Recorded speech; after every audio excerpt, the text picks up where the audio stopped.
a little bit less than an hour together. Give me just a second. Okay, to spend kind of talking about what physically active lifestyles might look like after stroke, and strategies for being physically active. I'm going to spend just a minute doing thank you for that kind introduction. Just wanted to give a little bit more background about my team. Like Mickey mentioned, I'm an occupational therapist. Between myself and the research coordinator in my lab, Carly Yankee, who had been planning to join us but couldn't be here today. Between the two of us, we've got around 25 years of experience in occupational therapy and still learning. And we also together lead this wonderful team of students in the Disability and Wellness Lab here in the School of Kinesiology at the U. So thinking about and talking about some of the work that I'll be sharing towards the end of the talk. It's not just me, it's my entire team that is contributing to this. So we are going to kind of throughout the slides here, there are a couple of pieces that talk about discussion. We're going to save the discussion for the end. And so when I put a question on the screen, I want you to spend a little bit of time just kind of reflecting on what does it mean to you to have a physically active lifestyle. Now, usually when I ask this question, I get kind of a range of responses. People talk about exercise. They also talk about the things that they do around their house or in the community that keep them active, or the recreational activities that they've been involved in. And these are all great examples of physical activity. When I start to think about how physical activity is defined in a lot of the research related to physical activity and physically active lifestyles, we start seeing some different ways of describing physical activity kind of rise to the top. And we sort of collect these different types of physical activity throughout the day in many ways. Sometimes physical activity is defined. Do I have a pointer here? Yes. All right. Sometimes physical activity is defined by intensity. So when we think about different intensities of physical activity, we can think about light intensity types of activities. For me, that's when I walk my dog. She's little and she really likes to sniff every leaf that we walk by. So it's kind of a slow wander, but at least I'm on my feet and moving around, right? Sometimes it's light household activities, light household chores. Sometimes we then hear about moderate, and I would say in a lot of the physical activity research that has been published, we read a lot about moderate or vigorous physical activity. And these are the types of activities that get our heart pumping a little bit more. People often think about vigorous activity as that exercise, which I'm going to talk about in a minute, but really anything that gets you kind of, that challenges your cardiovascular system, your heart, moves more into that moderate or vigorous type of physical activity. It can be exercise, but it doesn't necessarily have to be. Shoveling snow is a good example. We don't have any this year, but other years, right? Shoveling snow would be a good example of like a moderate or vigorous type of activity that's not necessarily exercise, but often kind of gets our heart pumping a little bit. We also, when we start thinking about how we collect physical activity, we also sometimes hear different contexts of physical activity described. And there's some theories in the research that have been studied that show us that the context in which we accumulate or collect these different types of physical activity can be related to our health. So occupational physical activity is one type of physical activity that's often talked about in the literature. And this is different than the occupational when we use that term as it relates to therapy. Occupational physical activity is really related to the type of activity that we get at work, whether it's work or volunteering. And depending on the type of job that you have, this can be a good thing. Maybe you have a very physically active job. I think about my grandfather. Both of my grandfathers were dairy farmers. They had very active, high levels of occupational physical activity. On the other end of the spectrum, for people who have more desk types of jobs, we have very low levels of occupational physical activity. And so starting to think about if there are ways that we can set up our work environments to be a little bit more physically active can be an important part of kind of thinking about how we're accumulating or collecting different types of physical activity throughout the day. Leisure time physical activity is another term that we often hear in the research as it relates to the context of physical activity. And leisure time physical activity is when I think about the different types of recreational activities that we like to do. I understand we've got some curlers in this group, and hiking, and going for bike rides, going for walks along the river, those sorts of different ways, kind of more recreational activities can keep us active while at the same time get us out into nature or into social settings that can be kind of paired with physical activity, can be kind of altogether really, really positive for our health, right? So that context of leisure time physical activity can be really important. And then exercise is viewed in the physical activity research as this sort of special type of physical activity that is repetitive and that is done specifically for the purpose of improving cardiovascular health, strength, balance, or coordination. So when I think about exercise, I think about aerobic activity, maybe specifically going for a run for the purpose of getting exercise. Or I think about the balance or coordination exercises that a physical therapist might have given after a stroke. Those specific types of repetitive, intentional movement is an important kind of context for physical activity. And then a little bit more recently in the literature, we've started to see physical activity described by sort of this positional or postural definition.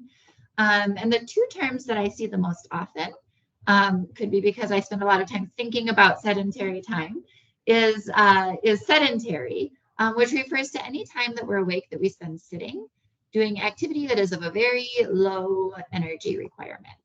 So these are often unavoidable activities: riding in a car, sitting at a desk at work. Sometimes they're enjoyable activities: reading a book or the newspaper, watching a movie with friends. So sedentary time is another way that we sort of collect, in this case, maybe physical inactivity throughout the day.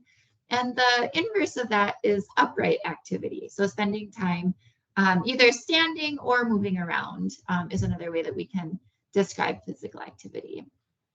Now, everyone sort of collects physical activity throughout the day in many different ways. So as we continue through this talk, I think it's interesting to kind of reflect on, where does most of your activity come from? I know for me, I spend a lot of time sitting at my desk. I do have a standing desk, so I try to use it throughout the day, here and there, but some weeks are certainly better than others. And then before work and after work is a little bit more upright, maybe moderate level physical activity. And I wish I was better at exercise than I am, but that's another piece of physical activity as well. So by this time, people are often wondering, all right, so you've talked about all these different ways of defining physical activity, but how much should I be aiming for? How much physical activity is healthy? And what I want to share on this slide is the public health guidelines from 3 different organizations that have looked across all of the research and said, this is how much physical activity is healthy for people with stroke and for the general population, people without stroke. So we're going to start on the very left here. The American Heart Association and American Stroke Association worked together to publish physical activity guidelines specific for people with stroke. And the most important takeaway from their recommendations that I want everyone here to know today is that if you are considering changing your level of physical activity in any way, it's really important to ask your doctor about exercise safety when starting a new program, because they can prescribe exercise tolerance testing to help you know kind of what threshold you should be aiming for that would be healthy for you, that your body can tolerate. That said, the guidelines within these recommendations do give kind of a range for where they anticipate that people with stroke should be aiming for. And they divide this out by aerobic activity and then different strengthening, stretching, and balance and coordination activities. So for aerobic physical activity, the American Stroke Association recommends aiming for 20 to 60 minutes a day of moderate intensity activity on 3 to 5 days a week. They also say that it's important to track your step count because every step you take is contributing to your health. So those combined make up the aerobic activity guidelines. And then along with that, they recommend doing strengthening, stretching, and balance or coordination exercises on 2 to 3 days a week. Now, often when I give this talk, people say, oh, I'm supposed to do more. I'm already spending all this time doing the exercises my therapist gave me. And I would say that those exercises that your therapist gave you probably fit within the strength, stretching, and balance and coordination exercises on 2 to 3 days a week. So you're probably already working towards these guidelines by following those recommendations, right? So this is what the American Heart and the American Stroke Association say specific to stroke. There are 2 other sets of guidelines that have been published broadly for all adults who are living in the community. And those are the United States Physical Activity Guidelines for Americans and the World Health Organization guidelines.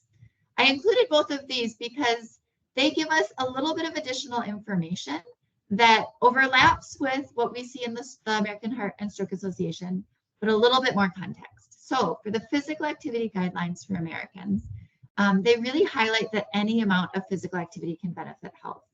It can be really hard to go from little activity today to meeting the guidelines.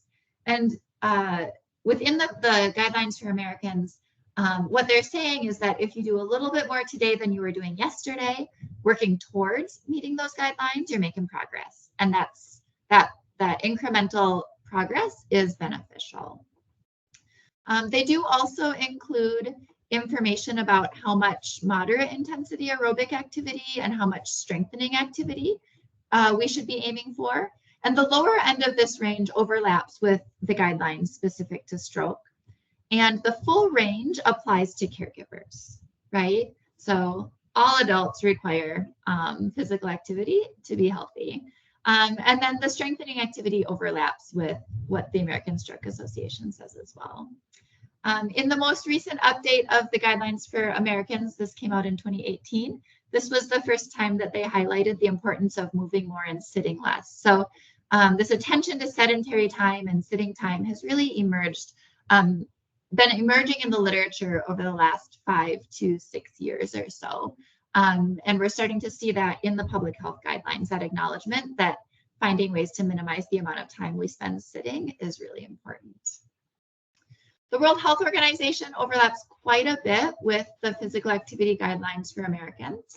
And what I really like about these guidelines is that when they talk about moving more and sitting less, they acknowledge that replacing that sitting time with physical activity of any intensity is beneficial for health. So replacing that sitting time, even with light intensity activities, is beneficial. And then they also include one additional recommendation related to specific for adults who are over the ages of 65, to do physical activity that emphasizes functional balance. So they're really concerned about fall risk, right? And so they're suggesting that if we do more physical activity that focuses on balance, in addition to that strength training, that can be beneficial for preventing falls. So I just gave you a ton of information. I'm going to take a step back for just a moment and talk a little bit about this light intensity activity, the benefits of that we're seeing throughout these guidelines. This article on NPR, this study was published earlier this past summer that used this term called non-exercise activity thermogenesis. It's the short term for that is NEAT. And NEAT is these types of activities that are light intensity: cleaning the house, taking the dog for a walk, playing at the park with your kids, hosting a meal for your friends. This study acknowledged or demonstrated that these types of activities, these sort of non-exercise activities, are beneficial for your health. So if you're interested in reading this article a little bit more in detail, the link is on the slides, and I'll share the slides with Mickey and Emma that they can share with you as well. So it was exciting to see that kind of broadly, this conversation around physical activity is really moving towards the direction of exercise is good, keep doing that. And also, all of the different activities that you do throughout the day can contribute to your health. So I want everyone to just take a minute and think about your current lifestyle, and we'll discuss this at the end if you want to share this at the end. But just take a couple minutes and think about what types of physical activity you do the most. What are the types of physical activities that you do the least? And think about if you currently have any physical activity goals. I'll be curious at the end to hear what they are. And along with this, I'll talk a little bit here briefly around why physically active lifestyles are important after stroke. I'm pretty sure I don't need to convince anyone here that they're important. There is some data that suggests that over 80% of people who've had a stroke have one of 5 conditions. They're listed on the slide here: heart disease, high blood pressure, diabetes, depression, COPD, chronic obstructive pulmonary disorder.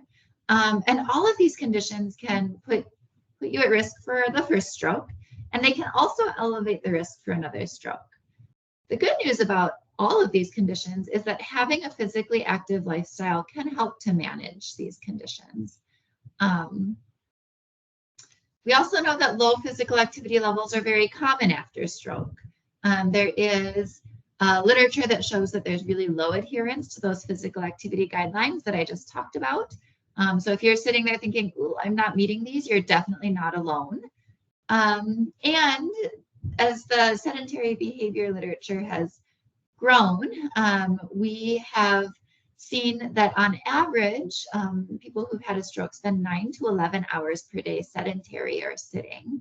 And this is just a little bit elevated compared with people without a stroke who spend between 6 and 8 hours on average a day sitting. We also know that these high levels of sedentary time persist over the months and years after stroke.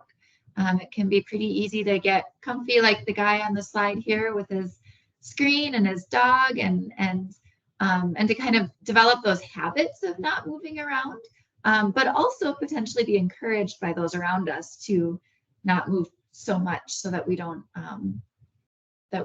fall or kind of develop those lifestyles around not moving around as much as maybe we did before. In addition to that, we know that there are many challenges to staying physically active, and I've just got a few of them listed on the slide. I'll be curious your reflections at the end here on which ones affect you the most. We know that after stroke, I don't think I need to tell anyone in this group, right? It can be difficult to move around, and that can make it harder to want to get up and be active or get out to the gym.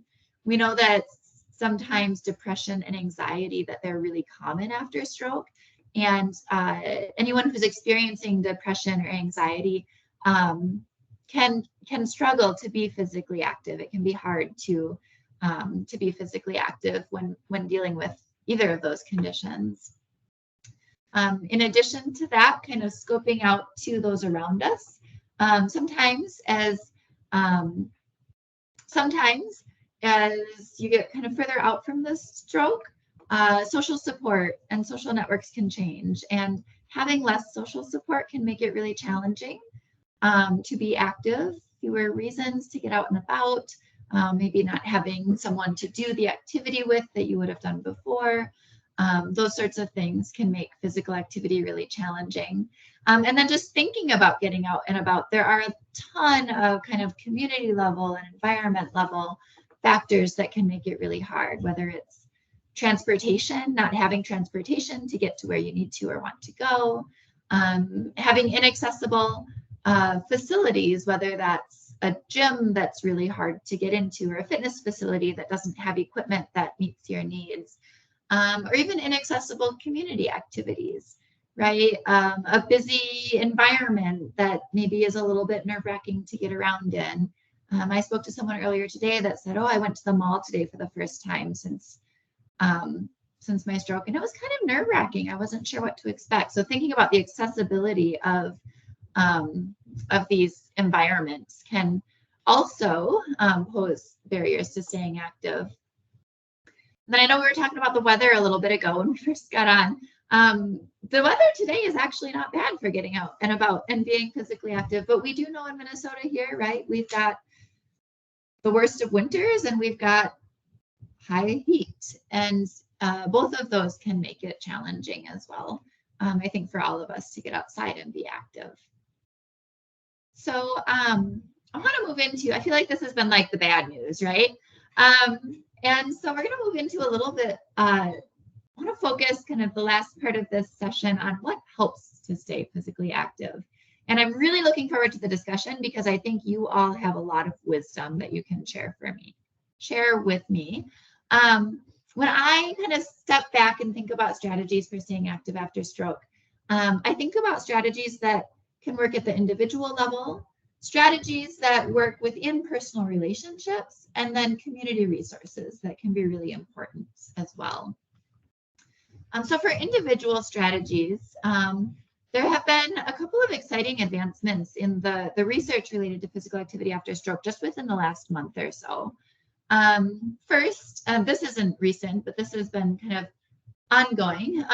There's strong evidence that suggests that if we can connect our physical activity goals to our values or our kind of bigger picture, we have like a bigger picture reason for why we want to be active, what goal it will help us to achieve, that can be really powerful motivation. So maybe I want to be physically active so that I can keep up with the kids or the grandkids. Maybe I want to be physically active so that I can get back to regular involvement in this organization that I was involved in before that I really value. So knowing your why, knowing that value, and writing it down somewhere that you're going to see to remind yourself why it's important to you to stay active. Tracking your activity is also a strategy that can be really important. We have broad access to different types of wearable activity trackers as technology has advanced over the years here. Just about all of us many people have a smartphone that is probably tracking your steps without you even knowing it if you don't use it. The key with that is you have to carry it with you. You can also use a range of like wrist-worn activity trackers, and taking a minute to write down your step count every day or write down your miles or whatever kind of number off of there will help you kind of keep track of where you're at can be really important. This is the most exciting, one of the most exciting studies that I read recently, just within the last month or so. There was a study published in the journal Stroke where they compared physical activity tracking using like a Fitbit type of device with traditional therapy, and found that people who also tracked their steps in addition to the traditional therapy increased their step counts by like 1,300 steps per day, compared with traditional therapy alone, which was around 400 steps increase per day.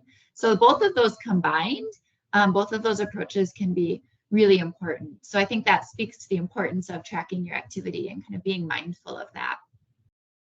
Along with that, making a specific plan and making sure that that plan includes kind of bite-sized steps rather than the whole big goal at the same time. I often share that last summer, my goal was to run a 5K. That was the only goal I had. I didn't actually make any bite-sized plans for approaching that. And I can tell you that I did not run that 5K, not even close. So making sure that when you're making a specific plan around physical activity, that it's kind of this bite-sized step that's going to keep you motivated to have a small, accomplishment, and then you can set the next goal towards that big goal. Making it fun. There's been research that looks at the importance of enjoyment in physical activity. And there are many ways to be active. And so if whatever way you're working towards, you're just struggling to get motivated to do it, it can be absolutely fine to try a couple different activities and see if you can find something fun that you enjoy, because that's going to keep you motivated to do it in the long run. And then rewarding yourself. If you set a goal, move towards that goal, accomplish that goal. Make sure you take a couple minutes at least to celebrate when you've met your physical activity goals. Now, we don't have to go about being physically active alone. There's a large body of literature that shows us the importance of personal relationships, the other people in our lives, to help us stay motivated to be active. And within these, some of the strategies that we find helpful are telling someone else about your physical activity goals and kind of giving them permission to hold you accountable to them, doing something active together. And I know I mentioned the activity trackers before. A lot of the physical activity trackers have an app that has a social function or a social feature in them. So for example, my aunt has a Fitbit and she has shared she set up her profile and like shares her step counts with us on the Fitbit. They kind of turn it into a competition. And that can be motivating for some people to use those social features on the apps to share their physical activity progress with friends. And then scoping back out to the community level, we know that there are a range of community resources that, and I just realized I didn't update this for Park Nicolet. I'm hoping Emma and Mickey can fill us in on NeuroWell as well. We know that in the community, we've got a range of adaptive sports and fitness programs through Courage County, and also through Park Nicolet, through Methodist. I think it's the Neuroscience Center, right? Yes, I'm seeing nods. There are community groups that do physical activities together. And I've had people who, in some of my studies, who have said, you know, I really just want to get back to my gym, the people that I know. And I'm kind of nervous about what they can do for me. And we've had a couple people have really good luck calling their fitness center or gym and talking about their needs with the staff in advance. And the staff being able to adapt a part of a group fitness class or a small group training session to meet their needs so that they're able to get back to their local fitness center. In the spring, summer, and fall, if you're someone that prefers to get your physical activity outdoors, the Minnesota Department of Natural Resources has a website with information on the accessibility of their trails. That is, I think, often a really great resource. And in addition to that, I know they introduced my work is looking at both physically active and socially engaged. And finding ways to volunteer or be involved in the community can be a really nice way of blending that light to moderate intensity or that neat kind of activity with the social connections that you can make as part of being active in the community and also contributing to and being part of a group. So volunteering can be an important way to stay active. And then I always like to end this kind of section with talking about knowing your rights to accommodations. The Americans with Disabilities Act grants you rights to have accommodations so that you can participate in the events and in the community activities and in community spaces just as much as everyone else. And so if there's something that you want to get involved in and you're not sure about the accessibility or you have questions or there's something that you need in order to participate, speaking up and finding that person to talk to who's in charge of the event or runs that program and talk to them about your needs and remind them that you have rights under the Americans with Disabilities Act and see if there's a way for them to work with you to make sure that you can get back involved in those activities that are going to keep you active and engaged in the community. So I feel like I usually do this discussion style, so I feel like I've been rambling for a while here. I think before we move into a little bit of discussion and questions, I did just want to mention that if this topic has kind of piqued your interest and you're at all interested in getting involved in research related to physical activity after stroke, my research lab currently has one study that we're recruiting, that we have open to recruitment. We're looking for people who've had a stroke more than 6 months ago and have and spend 6 hours or more sitting per day and who has a caregiver, like a family member or a friend or a neighbor, someone else in their life who might be interested in participating with them, who might be interested in working together to be more physically active. And so if that's something that you're interested in learning more about, there's an email address on the slide here, a phone number, and there's also a QR code. If you hold your camera up and like you're going to take a picture, it'll take you to a survey that you can fill out, and that will alert us that you're interested in learning more about this study, and we can give you a call and talk a little bit more about it. And I think Emma and Mickey and Lynn will be posting these slides somewhere, sharing them, so you'll have that information there. And I'm happy to answer any questions about this study during the Q&A as well. So I think with that, I appreciate your attention. I'm going to stop talking now, and I'm curious your